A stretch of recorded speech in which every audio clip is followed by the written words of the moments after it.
உடுமலைப்பேட்டையில் 17 வயது சிறுமி கூட்டு பாலியல் வன்கொடுமைக்கு ஆளாக்கப்பட்டதில் 3 சிறுவர்கள் உட்பட 9 பேர் கைது செய்யப்பட்டிருக்கின்றனர்.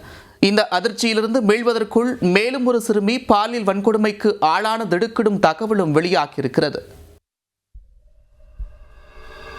திருப்பூர் மாவட்டம் உடுமலைப்பேட்டையைச் சேர்ந்த 17 வயது சிறுமி தனது பாட்டி வீட்டில் வசித்து வருகிறார். கடந்த சில நாட்களாக சிறுமியின் உடல்நிலையில் வழக்கத்திற்கு மாறாக மாற்றம் தென்பட்டது. அதையடுத்து அவரை அங்குள்ள மருத்துவமனைக்கு அழைத்துச் சென்று பரிசோதனை செய்ததில் உறவினர்கள் அதிர்ச்சியடைந்துள்ளனர்.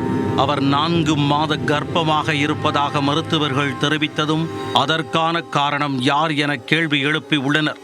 அப்போது 3 சிறுவர்கள் உட்பட 9 பேர் தன்னை பலமுறை பாலியல் வன்கொடுமைக்கு உள்ளாக்கியதாகவும் உண்மையை வெளியே சொன்னால் கொலை செய்து விடுவோம் என மிரட்டியதாகவும் கூறி கண்ணீர் வடித்துள்ளார்.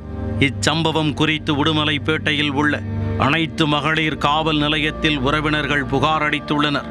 புகாரின் அடிப்படையில் போக்சோ சட்டத்தின் கீழ் வழக்கு பதிவு செய்த போலீசார் 19 வயதான ஜெயகாளீஸ்வரன், மதன்குமார், நந்தகோபால் மற்றும் பரணிக்குமார், பிரகாஷ், பபா பாரதி ஆகிய இளைஞர்கள் 6 பேரை கைது செய்தனர்.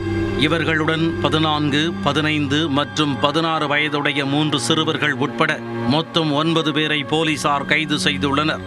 பின்னர் கைது செய்யப்பட்ட 9 பேரையும் போலீசார் நீதிமன்றத்தில் ஆஜர்படுத்தி சிறையில் அடைத்துள்ளனர். இதனிடையே பாலியல் வன்கொடுமைக்கு உள்ளாக்கப்பட்ட 17 வயது சிறுமியிடம் மேற்கொண்ட விசாரணையில் மேலும் அதிர்ச்சி தகவல்கள் வெளியாகியுள்ளன. பாட்டியுடன் தனியாக இருப்பதை அறிந்து தன்னை மிரட்டி தொடர்ந்து கடந்த ஓராண்டாக கூட்டு பாலியல் வன்கொடுமை செய்து சீரழித்ததாக தெரிவித்துள்ளார். அத்துடன் தன்னுடன் சேர்த்து மேலும் 13 வயது சிறுமி ஒருவரையும் சிலர் கூட்டு பாலியல் வன்கொடுமை செய்ததாக கூறியுள்ளார். எனவே மேலும் இந்த கொடூரச் செயலில் வேறு யார் யாருக்கு தொடர்பு உள்ளது என போலீசார் தீவிரமாக விசாரணை மேற்கொண்டு வருகின்றனர்.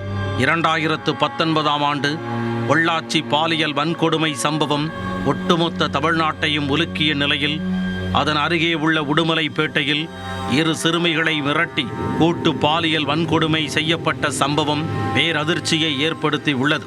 இந்த வழக்கில் தொடர்புடைய அனைத்து குற்றவாளிகளுக்கும் உரிய தண்டனை வழங்கப்பட வேண்டும் என பாதிக்கப்பட்ட சிறுமிகளின் உறவினர்கள் வலியுறுத்தி உள்ளனர்.